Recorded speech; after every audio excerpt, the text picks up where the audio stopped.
এই যে সংগঠনটা একটা ধুলোর সাথে মিশিয়ে গিয়েছিল। আমাদের এই মা এই মাটিতে এত কষ্ট করে এত নির্যাতন সহ্য করে এই মাটির ভূমি একটু কণাও সে ছেড়ে যেতে রাজি ছিল না, যে এই ভূমিতে হয়তোবা আবার এক সময় আবার কোনো একদিন হয়তোবা আমার জিয়া রহমানের যে প্রেক্ষাপটটা ছিল, এই সৈনিক যে একদিন হয়তোবা কোনো এক কোণা থেকে জেগে উঠবে, তা আমরা আমাদের শহীদ জিয়াকে স্যালুট জানাই, সাধুবাদ জানাই, যে সে যেন একটি সুন্দর একটা গোল্ডেন একটা ছেলে এই বাংলার মাটিতে যেন থুয়ে গেছে। আর আমরা এটা আশাবাদী যে এই তারেক রহমান আমাদের গর্ব, এই মাটির গর্ব, এই মাটির গর্ব, মানুষের গর্ব, এই 18 কোটি মানুষের আশা আকাঙ্ক্ষা, যে এত কষ্ট এত নির্যাতন সহ্য করে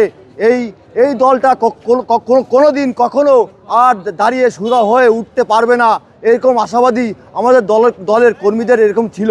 যে এই মাটি থেকে বিএনপির যত রকম নেতাকর্মী ছিল তাদের সবাইকে হারিয়ে দিয়েছে। এই দেশে কোনো বিএনপির কোনো লোকজন নেই।